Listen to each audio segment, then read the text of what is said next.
আসসালামু আলাইকুম। আমরা সবাই পাখিকে সিড মিক্স খাওয়াই এবং সিড মিক্স তৈরি করতে চাই। অ্যাকচুয়ালি আপনার সিড মিক্স তৈরি করার আগে আপনাকে সিড মিক্সের কোন বীজ প্রাণীর জন্য উপকারী বা পাখির জন্য উপকারী আগে সেটা আপনাকে জানতে হবে। তো আমরা অনেকে লোক দেখা দেখি যে যাই বলে সেটাই খাওয়াই। অ্যাকচুয়ালি সেটা পাখি খায় কিনা বা সেটা পাখির পছন্দ কিনা সেটা পরীক্ষা করি না। তো আজকে আপনাদের এই সিড মিক্স সম্পর্কে প্রিমিয়াম কোয়ালিটির সিড মিক্স তৈরি সম্পর্কে আপনাদের বিস্তারিত ধারণা দেওয়ার চেষ্টা করব। তো প্রত্যেকটা বীজেরই আমি গুণাগুণ ও উপকারিতা বলে দিব। তো এখানে আমি যেটা এখন দেখাচ্ছি সেটা হলো সানফ্লাওয়ার বা সূর্যমুখীর বীজ। সূর্যমুখীর বীজ এটা মূলত আমরা পাখির জন্য ব্যবহার করে থাকি। তো সূর্যমুখীর বীজে রয়েছে ভিটামিন এ, ডি এবং ই। এছাড়াও এটা আপনার আমিষের চাহিদাটা পূরণ করে। তারপর আমরা সংযুক্ত করতেছি ধান। ধান আপনার আমিষের চাহিদার পাশাপাশি বিভিন্ন প্রোটিন যেগুলো দরকার যাতে চর্বি না হয় সেটাতে সহযোগিতা করে।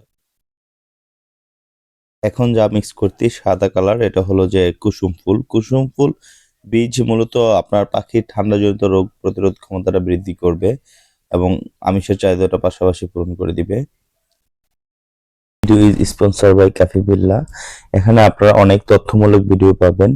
সবাইকে এই চ্যানেলটিকে সাবস্ক্রাইব করার জন্য অনুরোধ করা হলো। কুসুম ফুলের পরিবর্তে আমি ভুট্টাটা মিক্স করতেছি। ভুট্টাটাতে আপনার ভিটামিন এ এবং ক্যারোটিনের চাহিদাটা পূরণ করবে এবং আপনার পাখিকে স্বাস্থ্যবান রাখতে সহযোগিতা করবে। এর পরিবর্তে আমি যেটা মিক্স করতেছি সেটা হলো মিলেট। মানে ৪ প্রকারের মিলেট আছে সেখানে।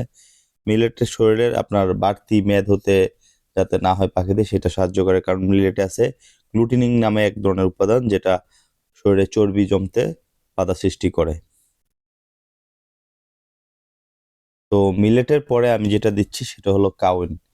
কাউনটা দেওয়ার মূল কারণটা হলো কাউনকে অ্যাকচুয়ালি সুপার ফুড বলা হয়। কারণ কাউনে প্রোটিন, ফাইবার, অ্যান্টিঅক্সিডেন্ট ও অন্যান্য পুষ্টি উপাদান মানে ভরপুর। কাউনে আঁশ থাকার কারণে এটা কোষ্ঠকাঠিন্যটাও দূর করে দেয়। কাউনের সাথে আমি এখন যেটা মিক্স করতেছি সেটা হলো আপনার চীনা সিড। চীনা সিডটা মূলত কাউনের মতো কার্যকারিতা আছে যা মোটামুটি সকল পাখির পছন্দের একটা খাবার। চীনা সিডের পরবর্তীতে আমি ব্যবহার করতেছি গম। গম মূলত প্রোটিন, শর্করা ও ভিটামিনের বিভিন্ন উৎস হিসাবে কাজ করে যা পাখির শরীরের জন্য অনেক উপকারী। তারপর আমি কিছু সংখ্যক আপনার সরিষা দিয়ে দিচ্ছি যেটা সরাসরি ঠান্ডার জন্য কাজ করে বা পাখির ঠান্ডা লাগলে এটা সরিষা খেলে সে ঠান্ডাটা অনেক তাড়াতাড়ি সরে যায়।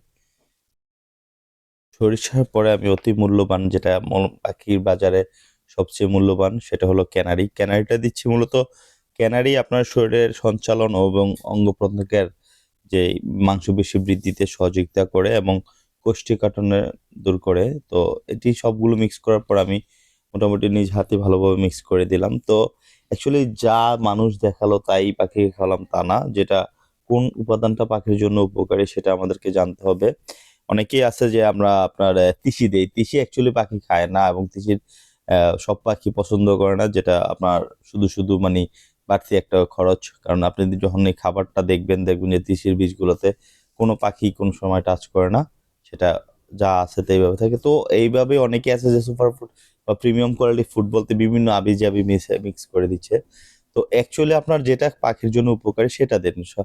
আপনার যা ইচ্ছা তা দিয়ে দিলেন, পাখি খেলো কি না খেলো এটা খেয়াল করলেন না বা আপনার খাবার খরচটা বাড়ালেন, দরকার নাই। যেটা অ্যাকচুয়ালি আপনার পাখির জন্য উপকারী, স্বাস্থ্য উপযোগী সেটা আপনি দেন। দেখবেন আপনার পাখিও ভালো থাকবে, আপনার খাবার খরচটাও কমে যাবে।